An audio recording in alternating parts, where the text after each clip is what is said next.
नमस्कार दोस्तों, मेरा नाम अंकित सिद्धांत और आप देख रहे हैं सिद्धांत स्टडी 2.0।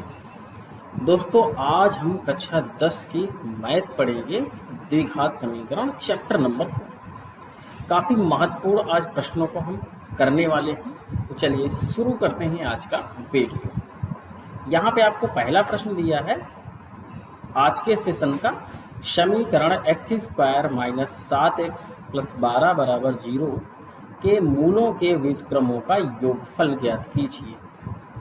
ठीक है, तो यहाँ पे समझिएगा, जो द्विघात समीकरण होता है उसके जो हल निकलते हैं उन्हीं को कहा जाता है मूल कहा जाता है। ठीक है, तो आइए समझते हैं। यहाँ पे लिखेंगे हल।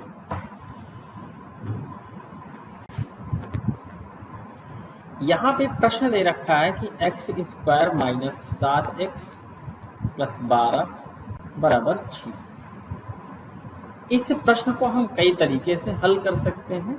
एक तो हम तुलना करा के हल कर सकते हैं, यानी मूलों का योगफल वाला जो फार्मूला होता है उसके माध्यम से, और गुणनफल वाला जो फार्मूला उसके माध्यम से। दूसरा हम क्या कर सकते हैं, इनके गुणनखंड कराएं और गुणनखंड करा के हम डायरेक्टली इनके मूल निकाल लें।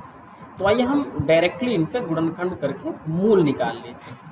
तो यहाँ पे आपको 12 दे रखा है, तो जोड़ने पर 7 आना चाहिए। 12 का ऐसा गुणनखंड करना है कि जोड़ने पर आपको कितना प्राप्त हो मित्रों, 7 प्राप्त हो।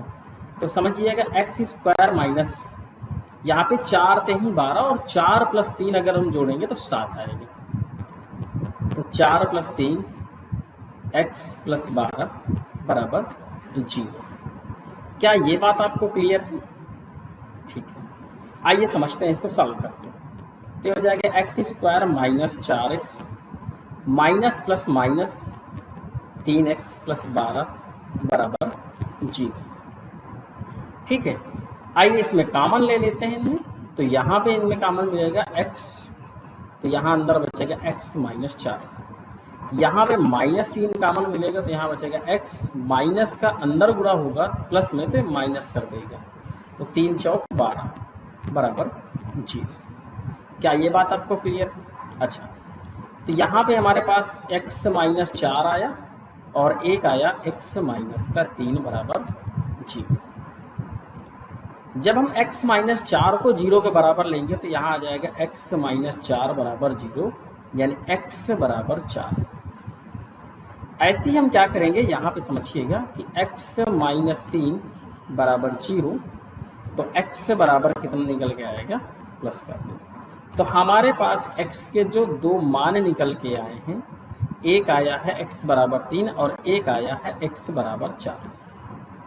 यहीं पे आपको समझना है, जो भी मान निकल के आते हैं उन्हें क्या कहते हैं, मूल कहते हैं। क्या कहते हैं दोस्तों, मूल कहते हैं। ठीक है, इसको समझिए। मान के चलिएगा ये वाला जो x है, यानी कि इसे हम अल्फा कितना निकल के आया है, 4 निकल के आया है। ठीक है, इसे हम अल्फा मान सकते हैं। अल्फा 4 निकल के आया और बीटा कितना निकल के आया है, 3 निकल के आया। सीधी सी बात यह है कि x के 2 मान निकल के आए हैं, एक तो 4 निकल के आया और दूसरा 3 निकल के आया है। प्रश्न में आपको कहा है कि मूलों के व्युत्क्रमों का योग ज्ञात कीजिए। तो हमारे पास ये 2 मूल निकल के आए हैं, अल्फा और बीटा। अल्फा का मान हमने यहाँ पे 4 है और बीटा का मान 3 है। एक्चुअल में x के ही मान होते हैं। ठीक है, यहाँ पे ये जो है x दिया है तो x के मान। क्लियर? तो यहाँ लिखेंगे प्रश्न अनुसार।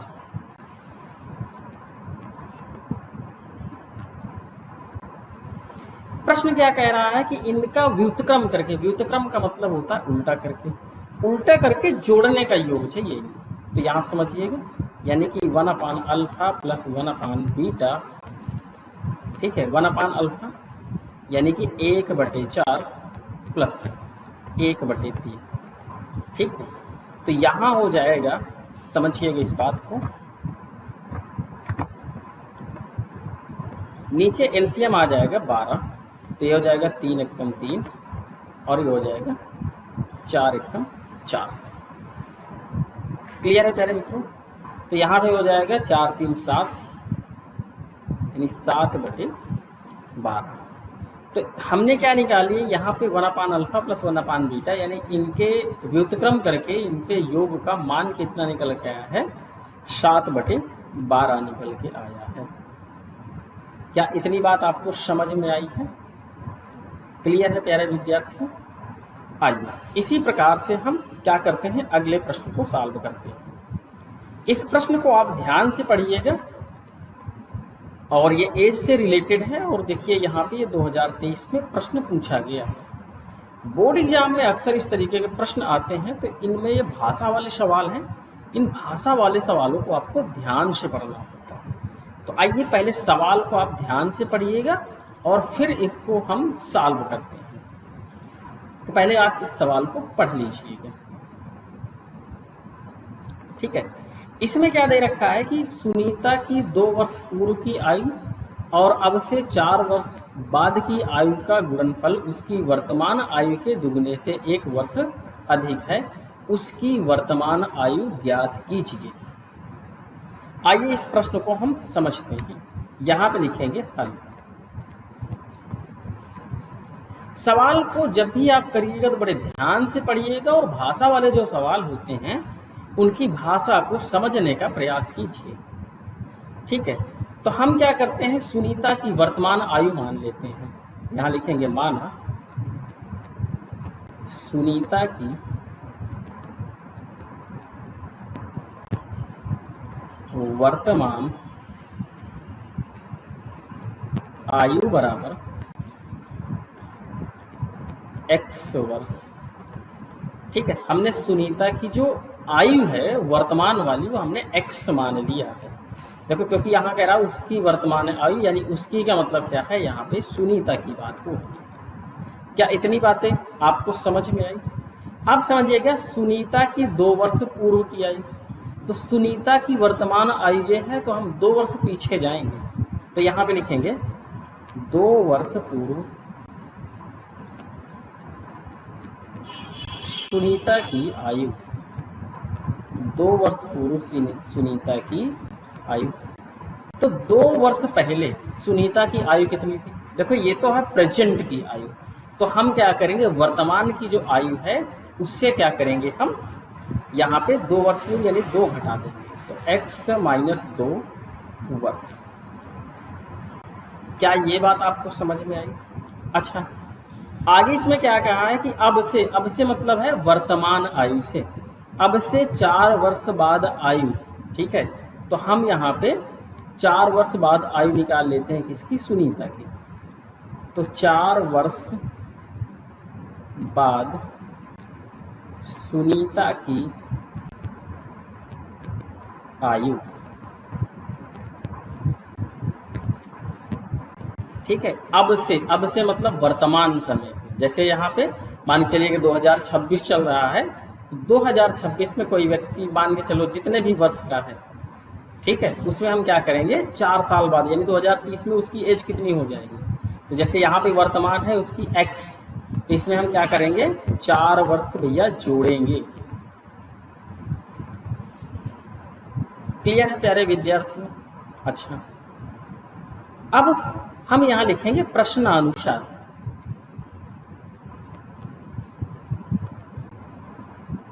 प्रश्नानुसार प्रश्न क्या कह रहा है समझिएगा। 2 वर्ष पूर्व की आयु ये वाली है, 4 वर्ष बाद की आयु ये वाली है, इनका गुणनफल।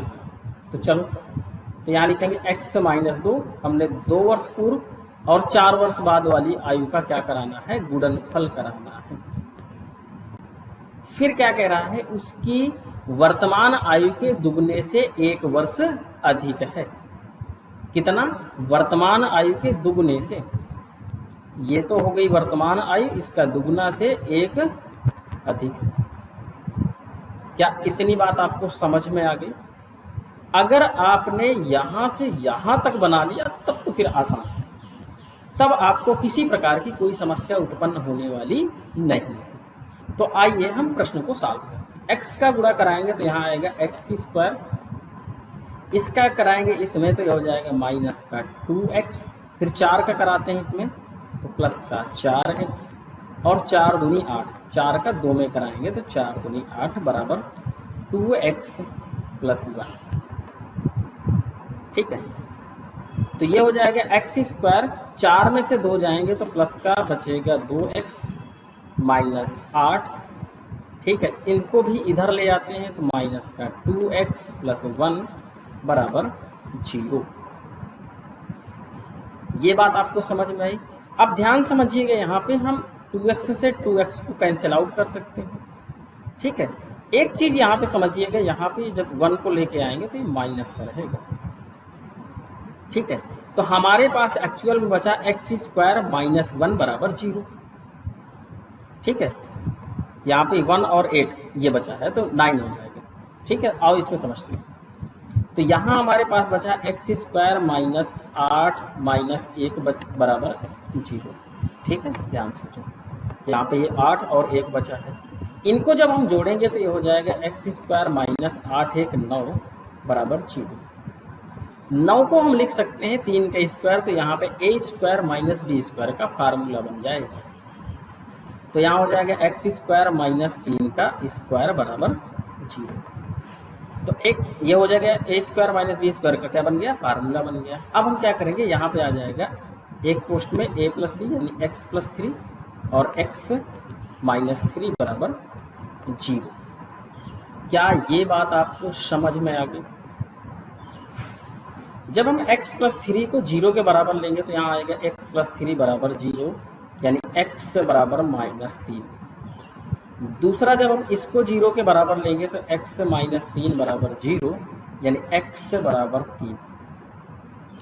क्लियर है? यहाँ पे x के दो मान निकल के आए हैं, एक तो ये मान निकल के आया है, दूसरा ये मान निकल के आया। कहने का मतलब x का जो मान निकल के आया है वो प्लस का 3 है और माइनस का 3 है। सवाल में आपसे पूछा था उसकी वर्तमान आयु ज्ञात कीजिए। तो वर्तमान आयु देखिए, समझिएगा, ऋणात्मक मान नहीं लेंगे। ठीक है, हम धनात्मक मान लेंगे। तो सुनीता की वर्तमान आयु कितनी हो जाएगी, वो हो जाएगी भाई 3 वर्ष। ठीक है, यहाँ लिख सकते हैं अतः सुनीता की वर्तमान आयु बराबर 3 वर्ष। ये आपका इस तरीके से प्रश्न जो है हल हो गया। ठीक है, आइए अगला प्रश्न हम समझते हैं। यहाँ पे इस सवाल को आपको ध्यान से पढ़ना है और फिर आपको आराम से करना है। ठीक है, 5वां प्रश्न है, ध्यान से आप पढ़िएगा। दो क्रमागत धनात्मक पूर्णांक यानी धन पूर्णांकों का गुणनफल 306 है, पूर्णांक ज्ञात कीजिए। क्रमागत कह रहा है, धन पूर्णांक कह रहा है। जब जब पूर्णांक आएगा, प्राकृतिक आए, पूर्णांक आए, तो इनमें क्या करना है आपको, क्रमागत यानी एक को x मान लीजिएगा, दूसरे को क्या करिए, उसमें एक जोड़ दीजिएगा। अगर सम विषम आएगा तो दो दो का डिफरेंस होता है, इस वजह से हम सम और विषम वाले में क्या करते हैं, 2 जोड़ते हैं। तो यहाँ पे लिखेंगे हल। ठीक है, यहाँ पे मान लेते हैं, माना पहला पूर्णांक बराबर, पहला पूर्णांक बराबर x, दूसरा यानी क्रमागत दूसरा पूर्णांक बराबर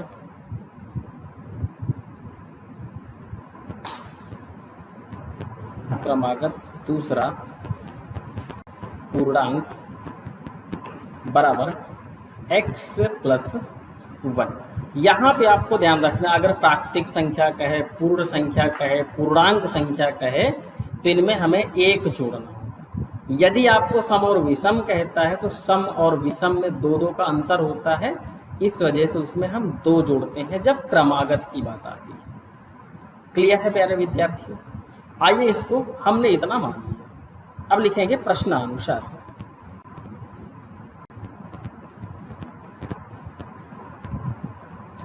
प्रश्न कह रहा है, 2 क्रमागत धन पूर्णांकों का गुणनफल 306 है, यानी ये और ये, इन दोनों का अगर हम गुणा कराएंगे तो आपको 306 निकल के आएगा। कितना निकल के आएगा प्यारे मित्रों, 306। तो यानी कि x इंटू एक्स प्लस 1 बराबर 306। क्लियर? अब इसका गुणा इसमें हो जाएगा तो एक्स स्क्वायर प्लस एक्स बराबर 306। इसको उठा के इधर ले आते हैं तो एक्स स्क्वायर प्लस एक्स -306 बराबर 0। क्लियर है? यहाँ पे आपको माइनस है, यानी कि 306 का ऐसा गुणनखंड करना है कि घटाने पर सिर्फ और सिर्फ 1 प्राप्त हो। क्लियर है? तो हम यहाँ पे 306 का क्या करवा लेते हैं, गुणनखंड करा लेते हैं। तो 2 एक कम 2, 2 पंचे 10, ठीक है, और 3 दूनी 6। 3 से काटेंगे, 3 पचे 15, 3 एक कम 3, फिर ये 3 से कट जाएगा, 17 × 51, और फिर ये 17 से जाएगा। ठीक है, अब समझिएगा 2 × 6, 6 × 18, 18 से 17 घटाएंगे तो आपको 1 मिलेगा, और 18 और 17 का गुणनखंड कराएंगे तो 306 प्राप्त होगा। क्लियर है प्यारे मित्रों? ठीक है, तो यहाँ हो जाएगा x² + 18 - 17 x - 306 बराबर 0। क्या इतनी बात क्लियर है? इसको मैं हटा देता हूँ। तो यहाँ पे हम हल करते हैं, तो ये हो जाएगा x² + 18x, और यहाँ पे माइनस का 17x - 306 बराबर 0। क्लियर है? कॉमन देख लेते हैं, तो इन दोनों में कॉमन, तो यहाँ पे कॉमन मिलेगा x, तो x + 18, और यहाँ माइनस का 17 कॉमन मिलेगा, तो x माइनस माइनस प्लस करेगा, 17 × 18 करोगे तो आपको 306 मिलेगा बराबर 0। तो ये हो गया x - 17, और एक पुष्ट में x + का 18 बराबर 0। जब हम इसको 0 के बराबर लेंगे तो x - 17 बराबर 0, यानी x बराबर 17। क्लियर है प्यारे विद्यार्थी? अब यहाँ पे देखिएगा, जब हम इसको करेंगे तो x + 18 बराबर 0, यानी x बराबर -18। क्लियर है? तो हमारे पास x के 2 मान निकल के आए हैं। कितने मान निकल के आए हैं भैया? 2 मान निकल के आए हैं।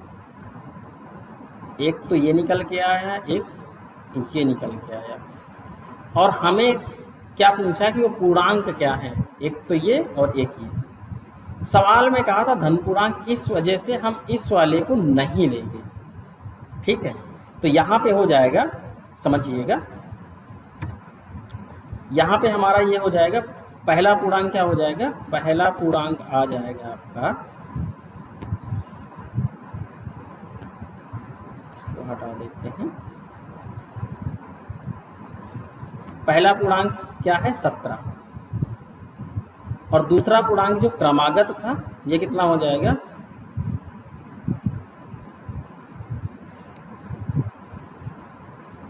दूसरा पूर्णांक हो जाएगा 17 + 1 यानी कि 18। इस तरीके से हमारे पास ये जो है 2 आंसर निकल के आ गए। क्लियर? 17 और 18। आइए हम नेक्स्ट सवाल को करते हैं। तो यहाँ पे अगला प्रश्न है, इसको आपको ध्यान से पढ़ना है। ठीक है, ये भी सेम उसी तरीके से है, बस सवाल को आपको बेहतर तरीके से पढ़ना है। ठीक है, तो समझिएगा, यहाँ दिया है 2 क्रमागत धन सम पूर्णांकों के वर्गों का योग 244 है, संख्याएं ज्ञात कीजिए। अब यहाँ पे आपको सम संख्या बोला है, तो लिखिएगा, देखो, माना पहली सम संख्या बराबर x। अब यहाँ पे हमने क्या किया है, पहली सम संख्या x मान ली है। फिर यहाँ लिखेंगे, देखो क्रमागत कहा है, ठीक है, तथा दूसरी क्रमागत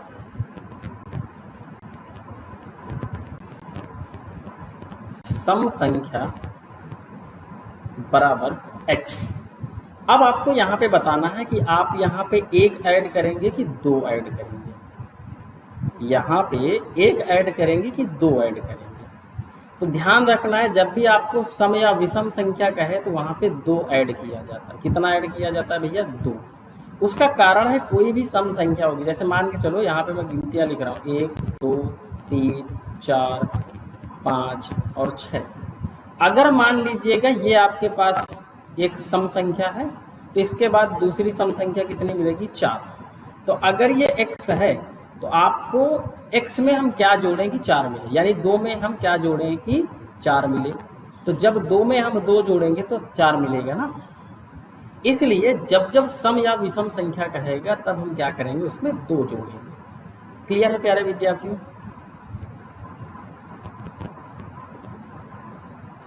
अच्छा, अब यहाँ लिखेंगे प्रश्नानुसार। अब जैसे जैसे प्रश्न कह रहा है वैसे वैसे करते जाएंगे। प्रश्न क्या कह रहा है कि दो क्रमागत धन सम संख्याओं के वर्गों का योग 244 है। यानी ये जो संख्याएं हैं इनको वर्ग करेंगे, वर्ग करके जोड़ेंगे और जोड़ने पे एक्चुअल वैल्यू 244 मिलती है। तो आप समझो x का स्क्वायर और x प्लस 2 का स्क्वायर करेंगे, x प्लस 2 का होल स्क्वायर, ऐसे करना है। इनको जब इनके वर्गों को हम जोड़ते हैं तो 244 प्राप्त होता है। कितना प्राप्त होता है भैया? 244 प्राप्त होता है। क्लियर है प्यारे विद्यार्थी? अच्छा, सॉल्व कर लेते हैं तो ये हो जाएगा एक्स स्क्वायर, ये बन जाएगा a प्लस बी का होल स्क्वायर। तो a स्क्वायर प्लस 2ab यानी 4x हो जाएगा और ये हो जाएगा 4 बराबर 244। ठीक है, अब समझिएगा यहाँ पे एक्स स्क्वायर जुड़ जाएंगे तो ये हो जाएगा 2x square plus 4x plus 4। यहाँ पे इसको इधर ले आएंगे तो ये हो जाएगा -244 बराबर 0। क्लियर है? सॉल्व कर लेते हैं तो ये हो जाएगा 2x स्क्वायर प्लस 4x और 244 से आपका 4 जाएगा तो कितना बचेगा? यहाँ पे बचेगा माइनस का 240 बराबर 0। क्या इतनी बात क्लियर है? अब आप यहाँ पे देखिएगा सभी में 2 कॉमन मिल जाएगा। तो जब 2 कॉमन मिलेगा 2 कॉमन निकाल लेते हैं तो एक्स स्क्वायर 2 दूनी 4 और 12 दूनी 24 यानी 120 यहाँ पे बचेगा। क्लियर? 2 का यहाँ पे गुणे में हो गया, जब नीचे लेके जाएंगे तो वैल्यू 0 हो जाएगी। यानी 0 में किसी भी संख्या का हम जब भाग देते हैं तो वैल्यू क्या हो जाती है? 0। आइए यहाँ पे समझते हैं। तो हमारे पास बचा है x square plus 2x minus 120 बराबर 0। क्या ये बात क्लियर है? 120 का हम ऐसा गुणनखंड करेंगे कि घटाने पर हमें 2 मिले। ठीक है, तो समझिएगा हम यहीं पे कर लेते हैं 120 का गुणनखंड। तो समझो, देखो ये हो जाएगा 12 को देखो समझिएगा, इसको ऐसे कर लेना है, यानी 12 गुणे 10। ये आसान हो जाएगा जब भी 0 होगा। तो 2 दूनी 4 तहीं 12 और 2 पंचे 10। क्लियर है प्यारे मित्रों?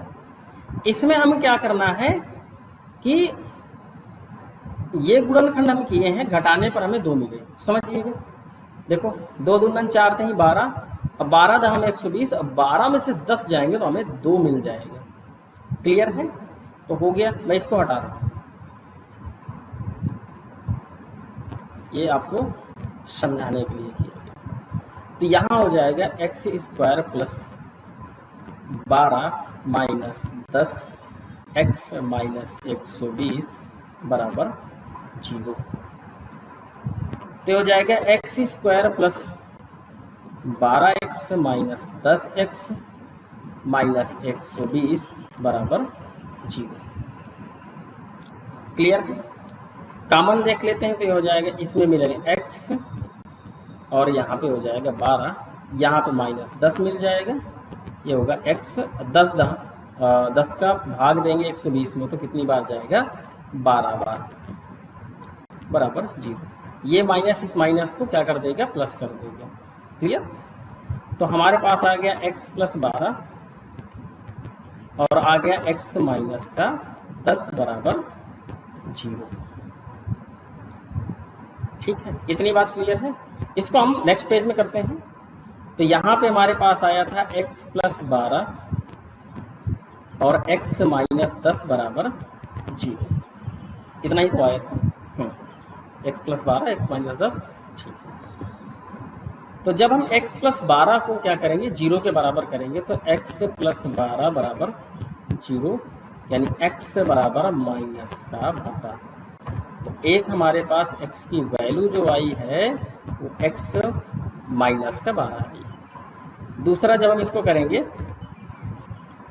इसको हम 0 के बराबर करेंगे तो हमें मिलेगा x बराबर 10। क्या ये बात आपको क्लियर है? ठीक है, अब सवाल में आपसे धनात्मक सम संख्याएं पूछा है क्रमागत। ठीक है, तो आपको क्या करना है, प्लस वाली वैल्यू लेनी। कौन सी लेनी है? प्लस वाली वैल्यू। ठीक है, देखो संख्याएं पूछा है तो संख्याएं कौन सी, ये वाली संख्या हमें निकालनी है। तो पहली संख्या हमारे पास कितनी आ जाएगी, पहली सम संख्या, ठीक है, आ गई 10। क्लियर? ये वाली संख्या आपको नहीं लेना है क्योंकि ये माइनस में है। ठीक है, दूसरी क्रमागत संख्या क्या होगी, दूसरी क्रमागत सम संख्या कितनी हो जाएगी, इस 10 में 2 जोड़ देंगे तो आपको मिल जाएगा कितना, 12। क्लियर है? इस